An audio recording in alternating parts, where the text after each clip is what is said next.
प्रणाम। राधे राधे। नाम राधे राधे।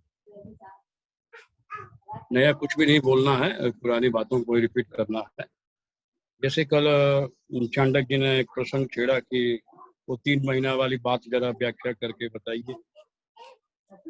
तो सबसे पहले तो रामायण की एक दो चौपाई हम लोग सुन रहे थे। रामायण में गोस्वामी जी कहते हैं कि हरई शिष्य धन शोक करना हरई सो गुरु घोर नरक महु। जो गुरु शिष्य का धन तो लेता है, हरता है, हरण करता है, लेकिन शिष्य का शोक मुंह दूर नहीं करता है, उस गुरु को तो घोर नरक में जाना है, कंस। और गोस्वामी जी एक बहुत सुंदर बात लिखे हैं, वो हम लोगों के लिए है कि श्रुति पुराण बहु कहे उपाई छूटे ना और अधिक अधिक अरुझाई। शास्त्र हम जितना पढ़ते जाएंगे, क्योंकि हजारों शास्त्र हमारे देश में, उतना ही हम उलझते जाएंगे। तो गुरु का काम क्या है कि उसमें से उतना निकाल के आपको दे दे जितना से कल्याण आपका। कई बार ये बात बताई जा चुकी है कि बहुत से लोगों के अंदर में भगवत प्राप्ति की भूख है। बहुत लोग हमने देखा है, जैसे अपने ही ग्रुप में पहले 2 लोग सीरियस थे, एक तो प्रवीण जी थे और एक चाणक्य जी थे। कल 2 लोगों को हमने देखा और भी सीरियस हो गए, जैसे ओम जी हुए और वो विनोद जी ने क्या नाम है वो हुए जो नए जुड़े। तो विजय। तो बहुत से लोगों के अंतःकरण में भगवत प्राप्ति की भूख है, लेकिन उनको कोई अच्छा भोजन देने वाला मिलता नहीं है। जो भी मिलता है संसार में वो ठगने वाला मिलता है, बेचारे भटक जाते हैं। वो क्या करें, उनका दोष भी नहीं। दूसरी बात ये है कि इसी के कारण है कि आप देखते हैं कि हमारे समाज में कुछ ऐसे संत भी निकल आते हैं जो मायाबद्ध हैं, केवल माया के चक्कर में रहते हैं। अपना नाम भी लेना ठीक नहीं है, तो आप लोग जानते ही। दूसरी बात यह है कि उसमें जो भगवत गीता के बारे में बताया गया है कि अगर मेथड सही नहीं होगा, तरीका सही नहीं होगा, तो काम नहीं होगा। जैसे जल का जो फार्मूला है साइंस में H2O है, हाइड्रोजन का 2 भाग ऑक्सीजन का 1 भाग मिलता है तो वाटर जल बनता है। अगर हमें जल बनाना हो और हाइड्रोजन के साथ ऑक्सीजन के बदले अगर हम नाइट्रोजन मिलाएं तो जल नहीं बनेगा, दूसरा ही कुछ है। इसीलिए भगवत प्राप्ति का जो मेथड है, तरीका है, उसी तरीके पे चलने से ही हमारा काम होगा। गीता में कल ही पढ़ा गया था कि शास्त्र विधि को त्याग कर जो अपने मन से मनमाना आचरण करता है उसको न शांति मिलती है, न सुख मिलता है, न परम गति। तो शास्त्र जो आज्ञा दे रहा है उसी को करना। ज्यादातर देखिएगा कि मैं सीनियर सिटीजन इसलिए करता रहता हूँ कि एक वेदांत की बात बताई गई थी, फिर मैं उसको रिपीट कर दे रहा हूँ कि चिंतन मनन नहीं होगा तो कई बार बताने से भी याद रह जाता है। श्रुति का मतलब यही होता है, वेद का लिख के नहीं पढ़ाया जाता। श्रुति का मतलब होता है कि गुरु जी बोलते हैं और शिष्य सुन के उसको याद कर लेता है। वेद को कहीं भी लिख पढ़ के नहीं पढ़ाया जाता। गुरु परंपरा में पहले गुरुकुल में यही होता है। तो कहने का मतलब यही है कि जब हम शास्त्र का श्रवण मनन निधिध्यासन तीनों करेंगे तभी हमें उसका लाभ मिलेगा। अदरवाइज लाभ शास्त्र का या सदगुरु का लाभ हम नहीं ले पाते। कई बार हमने ये भी कहा है कि कोई भी आदमी, जैसे राम सुखदास जी से संत भी हमें मिल जाएं या महर्षि व्यास जी से भी मिल जाएंगे, तो ये आपको कभी नहीं कहेंगे कि मैंने भगवत प्राप्ति कर ली है भाई, तुम भी ऐसे ऐसे करो। कोई नहीं कह सकता, कोई बताए, क्योंकि हमारे श्रुतियों में, वेदों में ये मना किया गया। उपनिषद में कहा गया है कि जो कोई भी यह कह दे मैं ज्ञानी हूं, उसी क्षण ये सिद्ध हो जाता है कि वो अज्ञानी। एक दिन हमने ये भी कहा था कि संत वही नहीं है जो केवल आश्रमों में रहता हो, भगवाधारी हो, तिलकधारी हो और जटाधारी हो, कमंडलधारी हो। संत आपके अगल बगल भी रह सकता है। संत की पहचान ये नहीं है कि वो बहुत बड़ा तिलक लगाता हो, बहुत बड़ा चोटी और हाफ पैंट में भी हो सकता है, फुल पैंट में भी हो सकता है, जींस टॉप में भी हो सकता है, कोई भी हो सकता है। क्योंकि संत वही है जिसने अपने मन को रंगा है। बाहरी रंगावट उस संत की पहचान नहीं है। कबीरदास जी ने कही दिया है कि मन ना रंगाए रंगाए लिए कपड़ा, और दाढ़ी बढ़ा के जो भी हो गए बकरा। तो संत की पहचान उसके अंतःकरण से होती है, उसके मन से, जिसका मन रंग गया है वो संत है। अब सवाल ये उठता है कि कोई भी आपको बताएगा तो इनडायरेक्ट बताएगा, आपको पकड़ना होगा, हाँ इसमें क्या कहा जा रहा है। जैसे मैं हमेशा ये जोर देता हूँ कि हम लोगों के जीवन का 75% 80% एज निकल चुका है, हम लोग सीनियर सिटीजन में आ चुके हैं। तो बार बार मैं इस बात को रिपीट करता हूँ। व्यास जी का एक वेदांत की भी बात हमने बताया था, तो उसको मैं फिर रिपीट कर दे रहा हूँ कि फिर ताकि याद रहेगा। जैसे व्यास जी कहते हैं कि एक मेढक को पीछे से एक सर्प ने पकड़ लिया, 80% वो मेढक सर्प के अंदर चला गया मुख में, 20% उसका मुख बाहर है, फिर भी वो अपने सामने आने वाले कीड़े मकोड़ों को खाना चाहता है मेढक।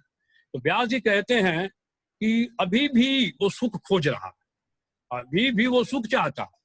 तो व्यास जी कहते हैं कि उसी प्रकार से जो मनुष्य काल रूपी अजगर के पेट में 80% चले गए हैं, वो अभी भी संसार में सुख खोज रहे हैं, वो अज्ञानी है, उन्हें अब संसार में सुख नहीं खोजना चाहिए, पूरा तन मन धन से भगवत प्राप्ति में अपने आप को लगा देना चाहिए। ये व्यास जी कहते हैं। दूसरी बात हमने कहा कि बताने वाला कोई गुरु हो या न हो, अगर वो मार्ग बता रहा है तो उस मार्ग पे चलना चाहिए, क्योंकि उस मार्ग पे चलने में तो हमें कोई दिक्कत नहीं, कोई भी बताए, XYZ कोई भी बताए।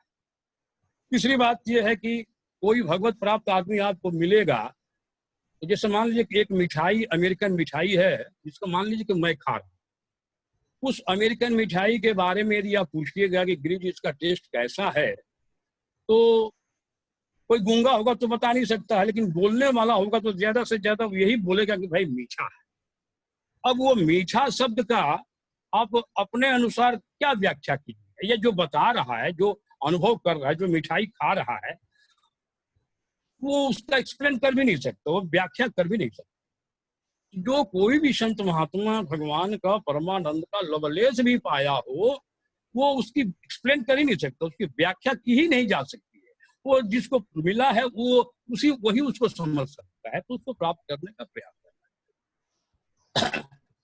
तीसरी बात हम ये कहेंगे कि गीता में भगवान ने कहा है, मैं एव मनाधत्स्व मयि बुद्धि निवेशया निवसति मय्यवतोर्ध्वं न संशय।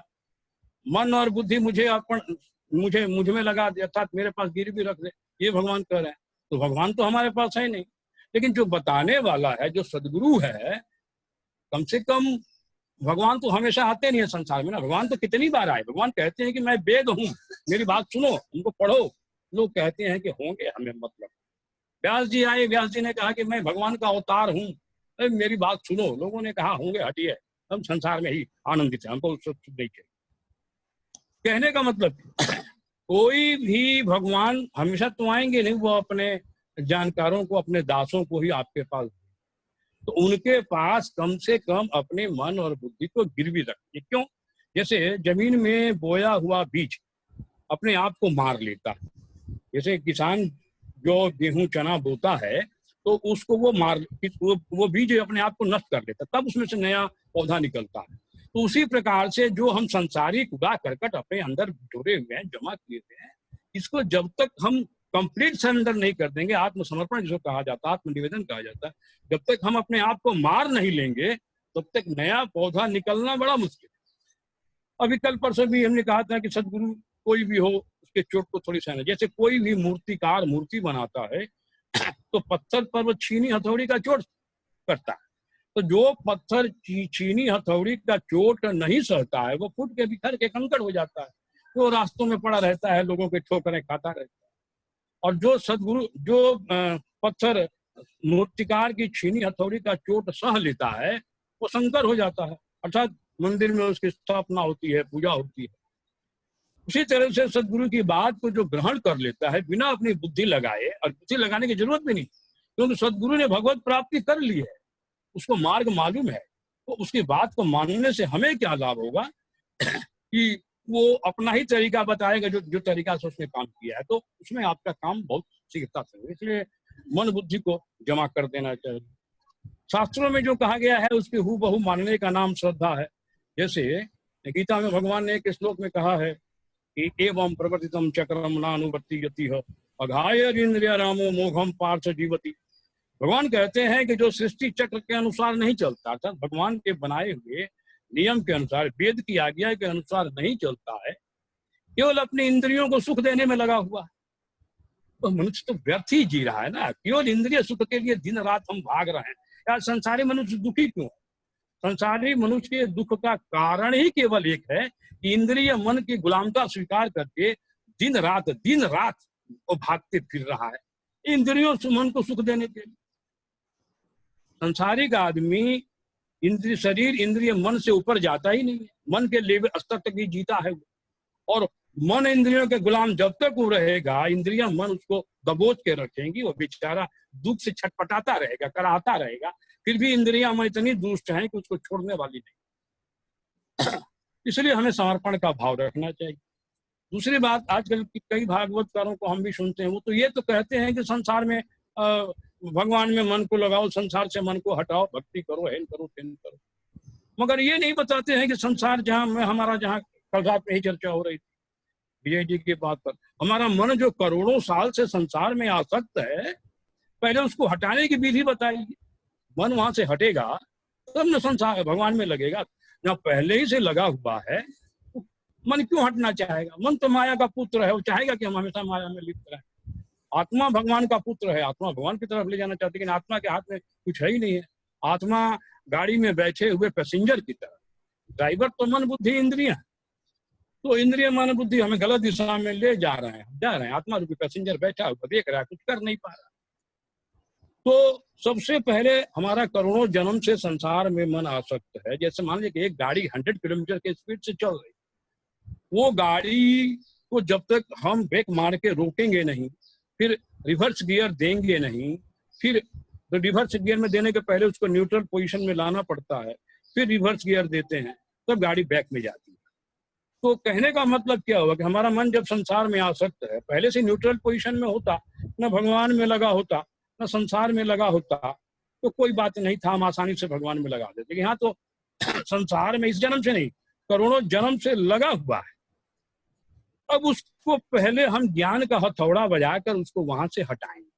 ज्ञान का हथौड़ा यही देना है कि मन को बार बार ये कहना है कि मन तुम जहां आसक्त हो, सारी वस्तुएं नश्वर हैं, और जब ये वस्तुएं नष्ट होंगी तो तुम्हें दुख प्राप्त होगा, और नष्ट होना ही है, ये तो साक्षात हम लोग देखते आ रहे हैं। तो मन इस सत्य को स्वीकार करता है, सत्य को स्वीकार करके मन के अंदर बैराग आता है, मन वहां से हटता है, तो मन फिर काम मांगता है। मन कहता है कि अब मुझे नया काम दो, तुम तो वहां से हटाए हो, नया काम दो। तो नया काम अब नहीं दीजिएगा तो फिर उधर ही जाएगा। तो नया काम है भगवान में लगाना। लेकिन इसमें सबसे प्रबल जो शत्रु है वो हमारी कामनाएं हैं। कामनाएं भगवत प्राप्ति में बाधक हैं। जब तक तेल दीपक में तेल रहेगा तब तक बाती जलती रहेगी। तो हमें दीपक से तेल को जब हम निकाल देंगे, बाती को अलग कर देंगे, तो बाती का जलना बंद हो जाएगा, दीपक का चंचल होना बंद हो जाएगा। उसी प्रकार से जब हम कामनाओं को निकाल देते हैं, तो ये कामनाएं निकलने के बाद हमारा मन चंचलता छोड़ देता है, स्थिर हो जाता है। अब स्थिर मन ही भगवान में लगेगा। अब हमें करना क्या है कि 2-3 महीना तक, कम से कम 3 महीना तक अपने मन के पीछे हमें लगे रहना पड़ेगा। एक जगह से हटा है, दूसरी जगह इतना आसानी से लग नहीं जाएगा, उसका अध्यात्म में लगने का अभ्यास नहीं है। लेकिन उसके पास कोई चारा भी नहीं है, क्योंकि जब हम कामना हटा दिए हैं तो संसार का जो गेट है, फाटक है, गेट बंद हो चुका है, और फिर संसार में जाएगा, उसको वहां बाध्य होकर रहना पड़ेगा। तो शुरू में मन लगने में दिक्कत होगा, लेकिन जैसे मान लीजिए कि हम लोग जो पैदा हुए थे तो हम लोग करवट भी नहीं बदल सकते। माँ करवट बदलती थी या कोई भी दूसरा हमें करवट बदलता था हमारा। दूसरी बात, जब हम 1.5 साल के हुए तो माँ ने हाथ पकड़ के, अंगुली पकड़ के हमें चलना सिखाया। उस समय हम कितना धड़ाम गिरे हैं, लेकिन आज हम दौड़ रहे हैं। उस समय वो अभ्यास किए। एक ड्राइवर है जो गाड़ी चलाना सीखता है, तो वो ड्राइवर को बहुत तकलीफ होती है गियर मारने में, ब्रेक दबाने में, स्टीयरिंग संभालने में। लेकिन वो अभ्यास करते करते इतना परिपक्व हो जाता है कि गाड़ी चला रहा होता है तो मोबाइल से बात भी कर लेता है, अपने बैठे हुए बगल पैसेंजर से बात भी कर लेता है। उसी तरह से जब हम ईश्वर में अपने मन को घेरेंगे, कम से कम 2.5-3 महीना तक मन के पीछे लगे रहना पड़ेगा। मन को हम कभी कीर्तन में उलझाएंगे, कभी भजन में उलझाएंगे, कभी स्वाध्याय में उलझाएंगे, कभी गीता में उलझाएंगे, कभी भागवत में उलझाएंगे, कभी रामायण में उलझाएंगे, कभी सत्संग में उलझाएंगे, कभी बड़े बड़े संतों का प्रवचन सुनने में उलझाएंगे। तो ये मन के पीछे हमें शुरू में 2-3 महीना तक जबरदस्ती मन के पीछे लगना होगा। मन अभी भी भागेगा। भगवान कहते हैं कि मन भागता है तो भागने दो, मन अगर उचित हो जाता है तो कुछ देर के लिए उसको छोड़ दो, और एक ही खुराक मन को देते रहोगे तो मन विद्रोह कर देगा। इसलिए भगवान उसको मन को अध्यात्म एरिया में भी तरह तरह के उसको पकवान देना है। जैसे कभी कीर्तन में देना है, कभी भजन में देना है, कभी स्वाध्याय में देना है, कभी संतों के प्रवचन में देना है, अकेले बैठे तो फिर चिंतन में देना है, भगवान के स्मरण में देना है। एक बात और याद रखें कि जब भी हम भगवान की भक्ति करने बैठे, अगर तस्वीर सामने हो तो ठीक है, नहीं तस्वीर सामने न हो तो भगवान का एक रूप ध्यान हम अपने मन से बनाएं। उसको मनोमयी मूर्ति कहा गया है। जैसे परिवार में भी किसी को बुलाते हैं हम, तो उसका ध्यान हमारे सामने पहले आ जाता है। जैसे पुत्र को बुलाना होता है तो पुत्र का चेहरा हमारे सामने आ जाता है, पत्नी को बुलाते हैं तो पत्नी का फिगर हमारे सामने आ जाता है। उसी तरह से भगवान के भक्ति में जब भी आप लगे तो भगवान का रूप ध्यान आपके सामने आना चाहिए, ताकि भगवान मैं आपको सुना रहा हूँ, कीर्तन सुना रहा हूँ, चाहे भजन सुना रहा हूँ। 3 महीना तक ही आपके पीछे, जैसे रॉकेट छोड़ा जाता है तो रॉकेट में सबसे पहले डीजल पेट्रोल की जरूरत पड़ती है। सैटेलाइट वगैरह जो छोड़ा जाता है तो उसमें डीजल पेट्रोल की ज्यादा व्यवस्था करनी पड़ती है, क्योंकि शुरू में उसको ज्यादा फोर्स की जरूरत पड़ती है, बल की जरूरत पड़ती है। लेकिन जैसे ही वो एक निश्चित दूरी तय कर लेता है, जैसे मान लीजिए पृथ्वी के गुरुत्वाकर्षण बल से ऊपर चला जाता है, तो फिर उसको डीजल पेट्रोल की जरूरत नहीं, वो अपने आप अपने एरिया में घूमता रहेगा। तो 3 महीना तक कहने का मतलब ही यही हुआ कि 3 महीना तक आप अपने मन के पीछे लगे रहेंगे, तो 3 महीना के बाद मन का जो स्मरण है, चिंतन है, ईश्वर के एरिया में भ्रमण है, वो ऑटोमेटिक हो जाएगा स्वतः। अब आपको कुछ करने की जरूरत नहीं है। आप जहां भी बैठे रहिएगा, जहां भी अकेले में रहिएगा, सोए भी रहिएगा, मन आपको वहां अपने आप उस एरिया में रमण कर, आप आश्चर्य में पड़ जाएगा। इस दौरान भगवान का आनंद कब आपको मिल जाएगा आप कल्पना भी नहीं कर सकते। आनंद प्राप्ति को ही भगवत प्राप्ति कहते हैं। गीता में भगवान ने कहा है, दूसरे अध्याय में पढ़िएगा, दूसरा अध्याय बड़े काम का, ऐसा कहते दूसरा अध्याय ही समझ लीजिए ना, भगवत प्राप्ति हो जाएगी। थोड़ा तो समय दीजिए भगवान को, थोड़ा समय दीजिए, थोड़ा शास्त्रों को समय दीजिए, उसका चिंतन मनन कीजिए, निधिध्यासन कीजिए, ग्रहण कीजिए। सबका काम हुआ है। मैं बार बार कहता हूँ, 500 साल पहले तुलसीदास जी को भगवत प्राप्ति हुई, मीरा जी को हुई, कबीर दास जी को हुई, आज भी प्रभु राम सुखदास जी को ही, प्रभुपाद जी को, जो इस्कॉन के फाउंडर हैं, हम लोगों को क्यों नहीं हो सकती? हम लोग क्या भूत हैं क्या? हमने बार बार कहता हूँ, हम लोग इंसान नहीं है, हम लोग भूत हैं। हम लोगों को बस दृढ़ संकल्प नहीं किए हैं, बस इतना ही अंतर आ गया। आप एक अलग दुनिया में रहने लगिएगा जी, मैं आपको गारंटी दे रहा हूँ। आप जब ये 3 महीना तक ये कर लीजिएगा, थोड़ी तकलीफ होगी, तो तकलीफ तो संसार में भी हो रही है। संसार में मान लीजिए कि बिल्डर जी हजारों फैक्ट्री बनाए हैं, तो उनको क्या तकलीफ नहीं होगी? मानसिक परिश्रम किए हैं, शारीरिक परिश्रम किए हैं, तब जाके इतना बड़ा साम्राज्य खड़ा किए हैं। लेकिन ये नश्वर, उनका ये खड़ा करना जो है वो परमानेंट नहीं। लेकिन इसमें जो लगिएगा तो इसमें भी आपको तकलीफ होगी, थोड़ा आपको तप ही जो है ना वो मनुष्य को ऊपर उठाता है, जो तप नहीं करता है। जैसे गीता में भागवत में भगवान ने तो ये श्लोक में कहा है, यथा यज्ञनीना हेम मलम जहाती हेमात्म पुनः स्वम भयते चौरूपम। जैसे सोना को जब अग्नि में तपाया जाता है तब सोने में निखार आता है, उसी प्रकार से जब मनुष्य खुद को तपाता है साधना में, भक्ति में, ये साधना भक्ति उसमें निखार लाती है, उसके अंदर तेज पैदा करती है। तो कहने का मतलब जब संसार में हम नश्वर चीजों में इतना परिश्रम कर रहे हैं, तो जो परमानेंट प्राप्त करना, हमेशा के लिए जो प्राप्त करना है, इसमें थोड़ी तकलीफ हम क्यों नहीं उठा सकते हैं? रात को भी सोइए, अगर नींद नहीं आ रही तो मन को कीर्तन में लगा दीजिए, राधे राधे गोविंद राधे राधे गोविंद, बिना बोले। 10 दिन के बाद देखिएगा कि ये कीर्तन आपका स्वतः चलने लगेगा, चित्त में चलने लगेगा। गीता में भगवान ने कहा है ना, योगी नाम के सर्वेशाम मद्गते नाम अंतरात्मना श्रद्धावान भजते युवाम समय चित्तमो मता। भगवान कहते हैं कि योगियों में वो श्रद्धामान योगी जो निरंतर अपनी आत्मा से मुझे भजता रहता है, वो योगियों में सर्वान में ये वो अजपा जाप है, वही अजपा जाप है, बिना बोले वो जाप होता रहता है। ये मन से वाणी की आपको जरूरत ही नहीं पड़ेगी, आपको बोलने की जरूरत नहीं पड़ेगी। तो 3 महीना तकलीफ होगा, मैं कह रहा हूँ कि तकलीफ होगा, लेकिन 3 महीना के बाद जो आपको प्राप्त होगा, माने आप कल्पना नहीं कर सकते हैं। तो फिर जो संत महात्मा जिस चीज का अनुभव कर रहे हैं, जिसका व्याख्या वो नहीं कर पाते हैं, वो क्यों नहीं कर पाते हैं, ये आपके समझ में आ जाएगा। आपके समझ में बिल्कुल आ जाएगा, अब आप अभी उसके व्याख्या नहीं कर सकते। आपको जो प्राप्त होगा आप व्याख्या, गीता में भगवान ने दूसरे अध्याय में कहा है ना, राग द्वेष वियुक्त विषयान इंद्रिय चरण आत्मवशे विद्यात्मा प्रसाद मति गच्छति। भगवान कह रहे हैं कि जिनका अंतःकरण बस में हो गया, चित्त, अंतःकरण माने चित्त, मन बस में हो गया है, उनकी इंद्रियां राग द्वेष से विरक्त हो चुकी, राग द्वेष समाप्त हो गया है, तो वो इंद्रियां संसार में विचरण करने पर भी प्रसन्नता को प्राप्त होती है। और इसके बाद वाले श्लोक में दूसरे अध्याय में भगवान ने कहा है, प्रसादे सर्व दुखानाम हानिरस्योपजायते प्रसन्न चेत शोभाय बुद्धि परिवर्तित। अंतःकरण में प्रसन्नता प्रकट होते ही सारे दुखों का अभाव हो जाता है।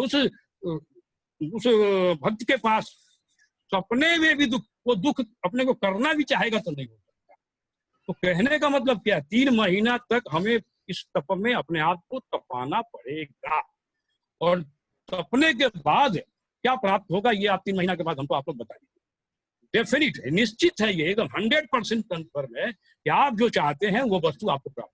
तो आनंद प्राप्ति कोई हमारे श्रुतियों में भगवत प्राप्ति कहा गया। आनंद प्राप्ति अलग है और भगवत प्राप्ति अलग है, जी नहीं।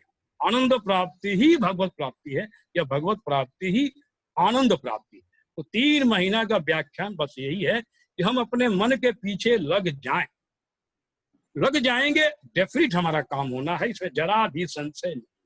और जो गीता में भागवत में जो बातें बताई गई हैं उसको हूबहू हम माने करें, फिर देखिए ना भगवान आपके पास दौड़े हुए आते हैं, दौड़े हुए आके आपके हृदय में ऐसे बैठ जाएंगे कि निकल के कहीं जाएंगे नहीं, और आप आनंद में, आपकी न इंद्रियां कुछ चाहेंगी, न मांगेगा, न मन कुछ मांगेगा।